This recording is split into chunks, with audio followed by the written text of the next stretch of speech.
Hello guys, welcome back to my YouTube channel Standard Classes. So today I'm going to continue chapter 4 measurement of national income. अपने आप में एक सबसे ज़्यादा बढ़िया इंटरेस्टिंग सॉर्टेड सिंपल चैप्टर। पता नहीं बच्चों को इतना ज़्यादा डिफिकल्ट क्यों लगता है, मैं डैम श्योर हूँ प्रीवियस वीडियोस देखने के बाद आपको ये चैप्टर बिल्कुल भी डिफिकल्ट नहीं लगा होगा। अब आज हम एक ऐसा कॉन्सेप्ट करने वाले हैं, आपने देखा होगा आज मैंने अपनी नोटबुक नहीं रादर आपके साथ बुक लेके बैठी हुई हूँ, बिकॉज आज हम एक ऐसी एक्सरसाइज करेंगे जो आपका दिमाग बिल्कुल अच्छे से खोल देगा। ऐसी बातें पढ़ेंगे बिल्कुल सारी आपके कॉन्सेप्ट के बेस पर जो आपने अभी तक सेकंड से लेकर 4th चैप्टर तक पढ़ा है। जिस बच्चे को सेकंड से लेकर अभी तक मेरी वीडियोस 4th चैप्टर क्लियर है, आज जो हम चीजें डिस्कस करने वाले हैं वो ऐसे आ जाएंगी। और अगर ट्रस्ट ये चीजें आपको ऐसे आ गई तो आप समझना आपका नेशनल इनकम का 80% बेस सेट हो चुका है। आपको और कुछ करने की जरूरत ही नहीं है। दुनिया में से कोई भी कहीं से भी क्वेश्चन आ जाए आप इजीली उसको क्रैक कर लोगे, ठीक है। और अगर बाय चांस आपको लग रहा है जो मैं आपके साथ चीजें डिस्कस करने वाली नहीं आ रहा समझ, या ये कब हुआ, ये मैंने कब बताया आपको, ये दीदी ने कब बताया, कैसे था, तो प्लीज गाइस वीडियोस देखो, कॉन्सेप्ट को क्लियर करो। नेशनल इनकम कुछ मुश्किल नहीं है, लोगों ने इतना हवा बना रखा है नेशनल इनकम का, बिल्कुल भी टफ नहीं है। नेशनल इनकम बहुत ज्यादा सिंपल चैप्टर है। नेशनल इनकम बस एक एक चीज लेके सिरे से स्टार्ट करना है, ज्वाइन करते करते लैडर टॉप तक पहुंच ही जाओगे, ठीक है। तो स्टार्ट करते हैं, आज हम एक नेशनल इनकम कंटिन्यू करते हैं हम लोग। मैं इस वाले न्यूमेरिकल तक आपके साथ डिस्कस कर चुकी हूँ in my last video, and today I am going to start with treatment of different items in national income. ये कोई नया टॉपिक नहीं है जो हम स्टार्ट करने वाले, ये सब चीजें आप पढ़ चुके हो। इन्होंने बस बच्चों को यहाँ पर डराने के लिए टेबल बना दी है, इतनी सारी यहाँ पर ऐसी चीजें लिख दी हैं, तो आपको कुछ लर्न करने की जरूरत नहीं है, मेरे पे भरोसा करो। Till the end of the video ये सब चीजें आपके टिप्स पर होंगी, और अभी भी आपके टिप्स पर होंगी कि आप ऑलरेडी ये सब चीजें पढ़कर आए हुए हो, बस उन्होंने क्लब करके समराइज करके आप लोगों को दे दिया है, ठीक है। सो मेरे साथ साथ पढ़ो, बिल्कुल कोई दिक्कत नहीं आएगी, पर बाय चांस कुछ भी आता है कमेंट करके मुझे जरूर बताना यार, ठीक है। सो लेट्स गेट स्टार्टेड कि नेशनल इनकम में हमें क्या क्या चीजें इंक्लूड करनी है। आज की वीडियो में बहुत बार आपके दिमाग में ये चीज़ आई कि अच्छा हाँ दीदी ने उस वाली वीडियो में ये चीज़ बताई थी, अच्छा हाँ ये उधर पढ़ा था मैंने, दीदी ने ऐसा बताया था। तो ये आना बहुत ज़्यादा नॉर्मल सी बात है, क्योंकि हम सब वही डिस्कस करने वाले हैं, ठीक है। मैंने आपको एक चीज़ बताई थी कि नेशनल इनकम में हम वही चीज़ें इंक्लूड करते हैं जब आप कुछ सर्विसेज प्रोवाइड कर रहे हो। जैसे प्रोडक्ट फैक्टर्स ऑफ प्रोडक्शन क्या होते हैं, लैंड, लेबर, कैपिटल, एंटरप्रेन्योर। ये लोग प्रोडक्शन में सर्विसेज प्रोवाइड करते हैं, उनके रिटर्न में इनको जो इनकम मिलती है हम उसको नेशनल इनकम में इंक्लूड करते हैं। क्यों? क्योंकि उन्होंने कुछ प्रोवाइड करा, कुछ कंट्रीब्यूट करा प्रोडक्शन सर्विस में, उसके बदले में इनको इनकम मिली। आई मेरी बात समझ? तो उन चीजों को हम नेशनल इनकम में इंक्लूड करते हैं, ठीक है। तो अब स्टार्ट करते हैं। सबसे पहला टेबल हमें ये बता रहा है कि हमें क्या क्या चीजें नेशनल इनकम में इंक्लूड नहीं करनी। कुछ आपको लर्न नहीं करना है इसके अंदर, सब पढ़कर आए हो, अभी सब याद आएगा। देखो फटाफट से, ट्रांसफर इनकम एंड पेमेंट्स। चिल्ला चिल्ला कर मैंने अपने प्रीवियस वीडियोस में आपको ये चीजें बताई हैं, और जब जब हमने वैल्यू एडेड मेथड करा है, हमने इनकम मेथड करा, हमने एक्सपेंडिचर मेथड करा, उसके अंदर हमारा हमेशा प्रिकॉशन में एक पॉइंट था ट्रांसफर पेमेंट्स। और हमेशा मैंने आपको बताया ट्रांसफर पेमेंट्स क्या होती हैं, वन साइडेड पेमेंट्स, इनको आप नेशनल इनकम में इंक्लूड नहीं करते। क्यों नहीं करते हम उनको नेशनल इनकम में इंक्लूड गाइस? क्योंकि transfer payment is one sided, हम कुछ सर्विस प्रोवाइड नहीं कर रहे। जैसे गवर्नमेंट हमें पेंशन दे रही है, या कोई भी पेंशन हो गया, आपका स्कॉलरशिप मिल गई, आपको कुछ भी ऐसी चीज, ठीक है, जिसके लिए आप कोई सर्विस प्रोवाइड नहीं कर रहे बट आपको बैठे बैठे मिल रही है वो चीज, तो क्या आप उसको नेशनल इनकम में इंक्लूड करोगे? नो। नेशनल इनकम में सिर्फ वही चीजें इंक्लूड होंगी जिनका लेना देना गुड्स एंड सर्विसेज से है, और जिसमें आप कुछ प्रोवाइड कर रहे हो जिसके बदले में आप कुछ अर्न कर रहे हो। इसलिए हम ट्रांसफर पेमेंट्स को नेशनल इनकम में इंक्लूड नहीं करते। आई मेरी बात समझ? सब कुछ वही है, आ रहा है ना सब कुछ याद? दिमाग खुल जाएगा आज की वीडियो देखकर पूरा। नेशनल इनकम तुम्हारे नर्व्स के अंदर डीप तक सेटल हो जाएगा जाकर, ठीक है। सो कंपल्सरी ट्रांसफर पेमेंट्स। अब ट्रांसफर पेमेंट्स भी दो तरह के हो गए। एक हो गया आप भरो मत भरो, जैसे पेंशन हो सकता है मिले ना मिले, ठीक है। कोई अलाउंसेस हो सकता है मिले आपको ना मिले, कोई गिफ्ट हो सकता है आपको मिले या ना मिले, बट कुछ ऐसे कंपल्सरी पेमेंट्स होते हैं ट्रांसफर पेमेंट, जैसे कि इनकम टैक्स वगैरह। मैंने फर्स्ट चैप्टर में आपका जो सर्कुलर फ्लो ऑफ इनकम था, जिसमें हमने 3 सेक्टर इकोनॉमी पढ़ा था, उसके अंदर मैंने आपको क्या चीज बताई थी? उसके अंदर मैंने आपको यही चीज बताई थी कि गवर्नमेंट्स को हम क्या प्रोवाइड करते हैं, टैक्सेस प्रोवाइड करते हैं। तो क्या है ये गवर्नमेंट के लिए, ये क्या है? ट्रांसफर पेमेंट मानी जाएगी। गवर्नमेंट उस टैक्स के बदले में हमें कुछ दे नहीं रही है, बात समझ रहे हो? गवर्नमेंट कुछ प्रोडक्टिव सर्विसेज पार्ट नहीं करी, बट स्टिल उसको हम टैक्स दे रहे हैं, तो वो गवर्नमेंट के लिए ट्रांसफर इनकम है और हमारे लिए ट्रांसफर पेमेंट है, तो उनको भी हम इंक्लूड नहीं करते। Sales and purchase of financial assets, बार बार हर पॉइंट हमने पढ़ा है अपने प्रिकॉशंस में जब हम 3 मेथड पढ़ रहे थे। सेल्स, डिबेंचर्स, बॉन्ड्स वगैरह, आप कुछ भी खरीद रहे हो, आप कुछ भी सोल्ड कर रहे हो, तो उनको आप नेशनल इनकम में इंक्लूड नहीं करोगे, क्योंकि ना ही आपको कुछ सर्विसेज आप दे रहे हो या खरीद रहे हो जिसके बदले में आप कुछ पेमेंट कर रहे हो या आपको कुछ पेमेंट मिल रही है। पर इसका एक प्रिकॉशन था जो हमने डिस्कस करा था कि कोई भी ब्रोकरेज, कोई भी कमीशन अगर कोई सेलिंग कराते टाइम या परचेज कराते टाइम चार्ज हो रहा है, क्योंकि वो बंदा उस टाइम सर्विसेज प्रोवाइड कर रहा है, इसलिए हम उसको नेशनल इनकम में इंक्लूड करते हैं। पर सेल या परचेज कोई बॉन्ड का, डिबेंचर्स का, शेयर्स का, उनको आप इंक्लूड नहीं करते। नेक्स्ट आता है आपका विंडफॉल गेन्स। विंडफॉल गेन्स मतलब जो आपके सडनली कोई गेन्स हो जाते हैं, जैसे कोई लॉटरी हो गया, कोई हॉर्स रेस हो गया, कोई कॉन्टेस्ट हो गया। क्या इसमें आपने कोई सर्विसेज प्रोवाइड करी जो आपको गेन मिल रहा है? नो, एकदम से होने वाला गेन। आपने कोई इसमें प्रोडक्शन सर्विसेज में कुछ कंट्रीब्यूट नहीं करा, बट स्टिल आपको कोई गेन हुआ। अगेन इसी रीजन की वजह से हम इसको नेशनल इनकम में इंक्लूड नहीं करते। ये सारे वही पॉइंट्स हैं, सब याद आ रहा होगा आप लोगों को जो हमने अभी प्रीवियस वीडियोज में पढ़ा है, कोई एक नया पॉइंट नहीं था इसके अंदर। नेक्स्ट आता है आपका नॉन मार्केट ट्रांजैक्शंस। हमने पढ़ा था, मैंने आपको 2 चीजें बताई थी प्रिकॉशंस के अंदर, एक होता है production of services for self consumption और एक होता है production of goods for self consumption. तो जो प्रोडक्शन ऑफ सर्विसेज होती है, ऐसी सर्विसेज जैसे एक टीचर अपने ही बच्चे को पढ़ा रही है, एक डॉक्टर अपने ही बेटे का ट्रीटमेंट कर रहा है, ठीक है, ऐसी एक हाउसवाइफ, सबसे बेस्ट एग्जांपल जो मैंने अपनी वीडियो में बताया था, हाउसवाइफ, एक हाउसवाइफ अपना घर संभाल रही है, क्योंकि इन सर्विसेज की हम मार्केट वैल्यू डिटरमाइन नहीं कर सकते, इसलिए हम इनको नेशनल इनकम में इंक्लूड नहीं करते। पर जो भी आपके नॉन सेल्फ कंजम्पशन गुड्स होते हैं, फॉर एग्जांपल मेरी फर्नीचर की शॉप है और मैं अपने घर में फर्नीचर करा रही हूँ, सेंड कर रही हूँ, मैंने उसको सेल नहीं करा, पर मैं उसकी वैल्यू निकाल सकती हूँ, दैट इज इम्प्यूटेड वैल्यू। सब मैंने आपके साथ प्रीवियस वीडियोस में डिस्कस करा है, सब याद आ रहा होगा, बिल्कुल दिमाग खुल जाएगा, कॉन्सेप्ट क्लियर हो जाएंगे।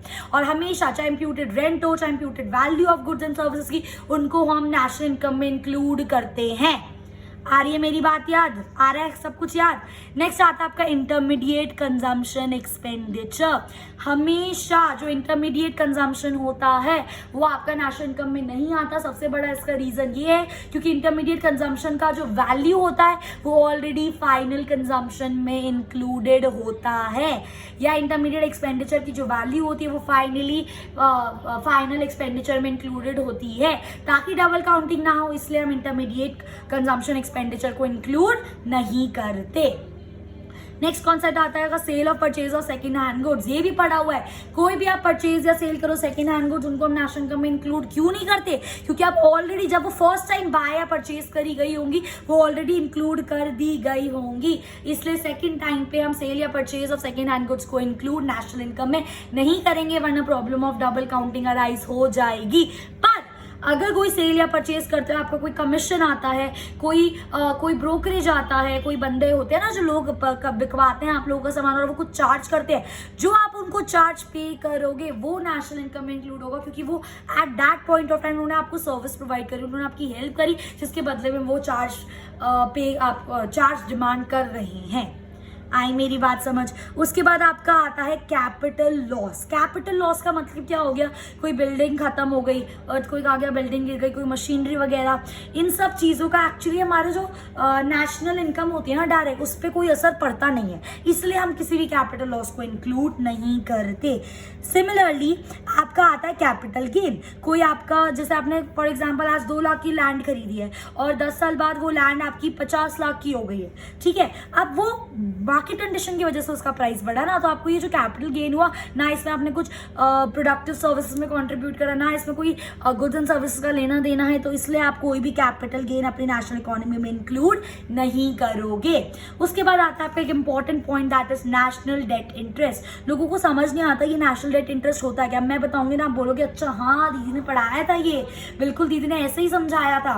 नेशनल डेट इंटरेस्ट याद करो, मैंने अपनी प्रीवियस वीडियो आपको एक चीज बताई थी कि जो आपका लोन होता है, जब हम लोन लेते हैं, ठीक है, जो भी आपका इंटरेस्ट आप पे कर रहे हो, कोई आपने लोन लिया है पर खुद के कंजम्पशन पर्पस के लिए लिया है, वर्क पर्पस के लिए नहीं लिया, कोई आपको बिजनेस खोलना है इसलिए नहीं लिया, खुद के कंजम्पशन के लिए आप कोई लोन ले रहे हो और उसके ऊपर इंटरेस्ट पे कर रहे हो, तो वो जो आपका इंटरेस्ट है वो आप नेशनल इनकम में इंक्लूड नहीं करते, उसको बोलते हैं हम national debt interest.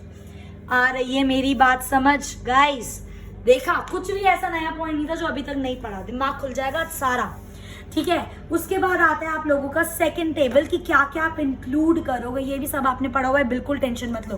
Brokers commission, अभी मैंने आपको 2 केसेस बताए यहाँ पर, कोई सेल या purchase of second hand good हो या फिर कोई सेल या परचेज ऑफ आपका शेयर बॉन्ड डिबेंचर्स हो, इनको तो हम इंक्लूड नहीं करेंगे, पर इनसे रिलेटेड जो भी आपका ब्रोकर कमीशन कुछ भी होगा, क्योंकि वो सर्विस प्रोवाइड कर रहा है, उसके बदले में वो ऑन कर रहा है, तो उसको आप नेशनल इनकम में इंक्लूड करोगे। नेक्स्ट आता है आपका service provider by the owners of production units, जैसा कि मैंने अभी आपको बताया। इसका सबसे बेस्ट एग्जांपल होता है इम्प्यूटेड रेंट। मैंने आपको अभी गुड्स वाला एग्जांपल दिया कि कोई मेरी फर्नीचर की शॉप है, फर्नीचर मैं घर पे सेंड कर रही हूँ, अब मैं ये सोच रही हूँ अगर मैं फर्नीचर वो बाहर सेल करती तो मुझे 50,000 मिलते, तो वो 50,000 क्या इम्प्यूटेड वैल्यू है उस गुड्स की। सिमिलरली हम जिस घर में रह रहे हैं, अब हम ये सोचे अगर हम ये घर किसी को रेंट पे देते तो हमें आज 1 लाख रुपए रेंट मिल रहा होता, ऐसा हुआ तो नहीं ना, आप एक अंदाजा लगा रहे हो मार्केट के हिसाब से कितने पैसे आपको मिल जाते, तो क्या है, that is imputed rent.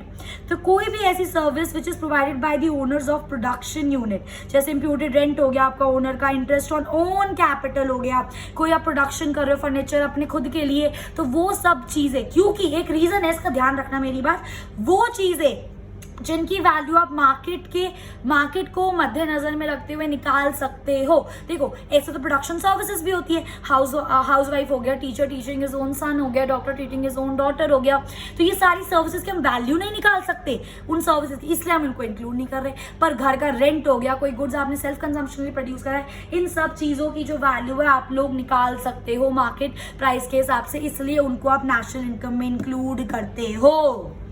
I hope guys मैं आपको अच्छे से डिटेल में रिवाइज करवा पा रही हूँ, कॉन्सेप्ट समझा पा रही हूँ, आ रही है मेरी बात समझ। इसके बाद आता है आपका कैपिटल फॉर्मेशन, इन्वेस्टमेंट। ऑब्वियसली बात है यार, इन्वेस्टमेंट तो आपका आएगा ही आएगा। एक्सपेंडिचर मेथड में एक एरिया होता था gross domestic capital formation, expenditure में था वो, नहीं एक्सपेंडिचर में नहीं था, बट एक्सपेंडिचर में एक हमारा कंपोनेंट था जो इन्वेस्टमेंट से रिलेटेड था, है ना, इन्वेंट्री वगैरह से रिलेटेड था, तो अगर वो इंक्लूड करेंगे तो ये तो आएगा ही, उसका ही तो पार्ट है ये। आई मेरी बात समझ। नेक्स्ट आता है आपका payment of bonus. Payment of bonus एकदम से आपके माइंड में आना चाहिए, बोनस किसको दिया जाता है, एम्प्लॉय को। बोनस या तो काइंड में भी दो, चाहे आप उसको वेजेस में दो, किस में इंक्लूड करोगे, कॉम्पनसेशन ऑफ एम्प्लॉय में इंक्लूड करोगे भैया, पढ़ा है। कॉम्पनसेशन ऑफ एम्प्लॉय कॉम्पोनेंट किसका, ये इनकम मेथड का कॉम्पोनेंट है। प्रीवियस वीडियोस नहीं देखी है तो ये कुछ समझ नहीं आएगा, ठीक है। तो पेमेंट ऑफ बोनस, क्योंकि वो कॉम्पनसेशन ऑफ एम्प्लॉय का पार्ट है और कॉम्पनसेशन ऑफ एम्प्लॉय को हम नेशनल इनकम में इंक्लूड करते हैं, इसलिए इसको भी इंक्लूड करेंगे। आ रही है मेरी बात समझ। इसके बाद आता है गाइज आपका payment of bus fare by house hold. अब हाउस होल्ड अपने बस का खर्चा भर रहे हैं, तो हाउस होल्ड क्या है, private final consumption expenditure. Private मतलब हम लोग अपने खर्च, अपने एक्सपेंस, अपनी डिमांड्स को मीटअप करने के लिए हम जो खर्चा कर रहे हैं वो किसके अंदर आएगा, प्राइवेट फाइनल कंजम्पशन एक्सपेंडिचर में ही तो आएगा। और private final consumption expenditure is the component of expenditure method, तो वो 110% हम नेशनल इनकम में इंक्लूड करेंगे। बात आ रही है मेरी समझ। नेक्स्ट आता है आपका profit earn by an Indian company from its branch abroad. बात को समझना, एक इंडियन कंपनी है जो इंडिया में नहीं है, बाहर है। क्या है, बाहर है, और वहां पे बाहर रह के वो इनकम अर्न कर रही है, बेनिफिट इंडिया के लिए अर्न कर रही है, तो हमारे लिए क्या है, ये net factor income from abroad है। हमें बाहर से पैसे मिल रहे हैं क्योंकि हमारी कंपनी बाहर है। बात समझ आ रही है, क्योंकि ये NFIA है और नेशनल इनकम का एक बहुत इंपॉर्टेंट पार्ट है। NFIA डोमेस्टिक इनकम से नेशनल इनकम में जाने के लिए, तो इसको हम नेशनल इनकम में इंक्लूड करते हैं। उसके बाद आता है आपका free services by the government. Government free education provide कर रही है, फ्री मेडिकल सर्विस प्रोवाइड कर रही है, तो गवर्नमेंट क्या कर रही है, खर्चा कर रही है। बच्चे क्या सोचते हैं, इसको ट्रांसफर पेमेंट सोचते हैं, बट ये गवर्नमेंट की जिम्मेदारी है, ये गवर्नमेंट का खर्चा है। तो ये जो फ्री सर्विसेज है किसके अंदर जाती हैं, गवर्नमेंट फाइनल कंजम्पशन एक्सपेंडिचर में जाती हैं। And government final consumption expenditure is a part of what guys, expenditure method, और एक्सपेंडिचर मेथड में है तो 110% ये चीज नेशनल इनकम में इंक्लूड होगी। आ रही है मेरी बात समझ? उसके बाद आता है आपका expenditure incurred by a foreign tourist. अब खुद सोचो, बाहर का कोई इंडिया में घूमने आया हुआ है और वह यहाँ पे खर्चा कर रहा है, भाई तू हमारी डोमेस्टिक टेरिटरी के अंदर है, तू जो भी खर्चा करेगा हमारी वो नेशनल इनकम है। बिल्कुल है। स्टार्टिंग ऑफ द चैप्टर 2 में ये चीज मैंने आप लोगों को पढ़ाई थी। याद करो कि जो भी अर्निंग्स होगी इंडिया की बाउंड्री के अंदर, फिर चाहे वो रेजिडेंट करे फिर चाहे वो नॉन रेजिडेंट करे, हमें मतलब नहीं है, हमारी बाउंड्री के अंदर तो है ना, तो हम उसको नेशनल इनकम में इंक्लूड करेंगे। आई मेरी बात समझ? और लास्ट आता है आपका interest on loan paid by the commercial banks. जो भी लोन आपने लिया हुआ है, ठीक है, जो भी interest is paid on loan which is taken by the commercial banks, जो भी कमर्शियल बैंक से लोन, यूजुअली हम यहाँ पर ये मान के चलते हैं जब भी आपके पास ऐसा पॉइंट आए कि बिजनेस के लिए लोन लिया गया, और बिजनेस के लिए अगर कोई लोन लिया गया और उस पर आप इंटरेस्ट पे करो, क्योंकि कमर्शियल वर्ड आ गया, जब कमर्शियल बैंक आ जाए ना तो हमेशा ये सोचना बिजनेस के लिए लोन लिया, ठीक है, उस पर जो भी इंटरेस्ट की पेमेंट होगी ऑब्वियसली बात है बिजनेस को बढ़ाने के लिए होगी, और अगर कोई लोन बिजनेस से रिलेटेड है तो वो नेशनल इनकम में इंक्लूड होगा। आई होप गाइज ये चीज आपको बिल्कुल अच्छे से क्लियर है, ठीक है। उसके बाद हमारी चीजें आती है आइटम्स इंक्लूडेड या एक्सक्लूडेड। अगेन ये पूरा वही कॉन्सेप्ट है जो मैं आपके साथ डिस्कस करूंगी। इसके अंदर हमारे पास इसके टोटल 81 पॉइंट्स हैं, और इसके बाद एक और कॉन्सेप्ट है क्या हमें डोमेस्टिक इनकम में क्या क्या लेना चाहिए। नेक्स्ट वीडियो में मैं यहाँ से लेकर यहाँ तक कॉन्सेप्ट आपके साथ एक एक पॉइंट विद रीजनिंग डिटेल में डिस्कस करूंगी, ताकि मैं इतनी सी भी आप लोगों के नेशनल इनकम के बेस में कसर नहीं छोड़ना चाहती। इतना सा भी आई डोंट वांट कि you guys have any doubt regarding national income, क्योंकि जितना ज्यादा क्लियर होगा उतना ज्यादा बेटर होगा। और आप देख सकते हो ये वाले जो क्वेश्चंस है कितनी बार सीबीएसई में आए हुए हैं, कितने साल अलग अलग ये आपके आए हुए हैं, तो ये बहुत इंपॉर्टेंट है। नेक्स्ट वीडियो में पूरी डिटेल में इसको यहाँ से लेकर यहाँ तक हम लोग डिस्कस करेंगे, ठीक है। इसके बाद बस हमारा चैप्टर खत्म हो जाएगा। बहुत छोटा सा एक वीडियो और बनेगी कॉन्सेप्ट को लेके, and then we will starting with the numericals. And मैं डैम श्योर हूँ आपको एक भी वीडियो में जो भी आपने देखे आपको कोई फॉर्मूला लर्न करने की जरूरत नहीं पड़ी होगी। बस कुछ कंपोनेंट्स है वो तो याद रखने ही पड़ेंगे। अब मैं वो रटवाने वो समझाने का तरीका नहीं है, मतलब बस ऐसी कोई ट्रिक नहीं है जो मैं आपको बताऊँ कि भाई आपको कुछ ही लर्न ना करना पड़े, ऐसा नहीं हो सकता ना। कुछ चीज़ें लर्न करनी है आपको, सिर्फ हार्डली 10% लर्न करना है, दैट्स इट। बाकी 90% कॉन्सेप्ट है, मेरे पे छोड़ दो आपका 90%। बस 10% मेरे साथ कोऑपरेट कर लो, 10% वो कंपोनेंट्स लर्न कर लो, 10% के अंदर वो चीज़ें लर्न कर लो, रेजिडेंट है नहीं है, नेशनल इनकम में क्या इंक्लूड होगा क्या इंक्लूड नहीं होगा, बस। बाकी 90% मेरी गारंटी है आपका नेशनल इनकम तैयार करवाने की, ठीक है। So on this note I am ending my this video. यहाँ तक मैंने आपको रिवाइज कराया है। नेक्स्ट वीडियो के लिए प्लीज स्टे ट्यून, बहुत ज़्यादा इंपॉर्टेंट है। अभी बताया मैंने आपको नेक्स्ट वीडियो में क्या क्या चीज़ें इंक्लूड करूंगी, क्योंकि वो आपके एग्जाम पॉइंट ऑफ व्यू से बहुत ज़्यादा इंपॉर्टेंट है। अगर आपको कोई भी डाउट है गाइस नेशनल इनकम में, प्लीज़ मुझे ज़रूर बताना। मैं आपको you can comment below and ask me. I'll definitely answer your queries. And if you like my video, please like करो, share करो अपने friends के साथ। और अगर अभी तक सब्सक्राइब नहीं करा है तो सबसे पहले जाके सब्सक्राइब करो, बिकॉज वो चीज़ मुझे मोटिवेट करती है दैट येस कि आप लोग पढ़ रहे हो, मेरे को और ज़्यादा मज़ा आता है आप लोगों को पढ़ाने में। डाउट्स पूछो अपने कॉमेंट सेक्शन में, जो भी आपको चीज़ें इंटरेक्ट करो मुझसे, so that we can connect better, we can understand better. And आप जानते ही हो मेरा काम है आपके कॉन्सेप्ट पर काम करना। So stay tuned for my coming videos. Don't forget to hit the bell icon for more latest videos. Thanks for watching.